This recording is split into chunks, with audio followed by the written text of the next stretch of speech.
Maintenant parisien, ce sont ses amitiés qui vont guider sa carrière. Sargent va se construire un réseau d'amitié à Paris, à la fois avec des artistes expatriés, et puis ensuite des artistes français, notamment donc Paul Helleu, qu'il va un peu prendre sous son aile.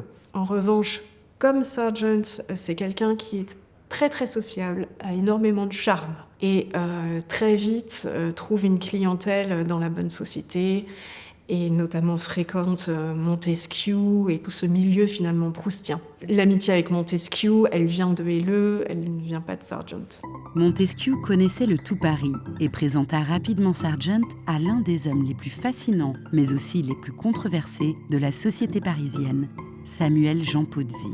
Pozzi reste sans doute le portrait masculin le plus audacieux et le plus mémorable de Sargent. Et qui témoigne bien des recherches aussi plastiques de l'artiste. Avec le docteur Pozzi, c'est la symphonie en rouge, et donc c'est toute la question de la peinture presque monochrome, et d'arriver par les nuances, par les contrastes, d'ombre et de lumière, mais aussi de ton, le rouge et le blanc, par exemple du col ou des manches, à finalement faire chanter en fait les couleurs. C'est cette idée qu'on a déjà vue chez Sargent avant le portrait de Dr Pozzi, avec un tableau comme Fumée d'ambre gris par exemple, qui est aussi une sorte de monochrome blanc.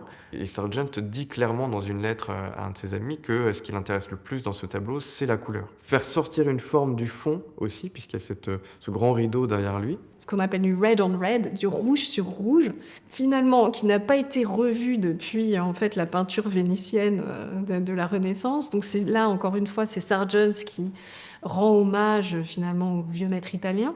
L'autre aspect très moderne du Dr Pozzi, et que c'est la pose, et donc cette sorte d'élégance, de raffinement, de sophistication, de sensualité aussi, presque d'érotisme. En tout cas, il émane un sentiment de séduction de ces figures.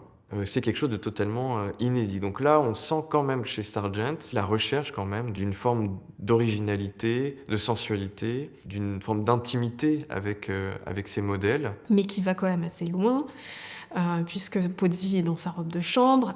Alors certes, ça évoque ses robes universitaires, ses robes de médecin de l'Académie de médecine, mais cela reste une robe de chambre. Et il décide de l'exposer à la Royal Academy et avec les vins à Bruxelles, mais il n'ose pas quand même le montrer au salon. Alors est-ce qu'il a le sentiment qu'il a été un peu loin, ou que finalement ce serait trop inconvenant dans le cadre d'une exposition parisienne de montrer le Dr Pozzi qui est une des figures du tout Paris?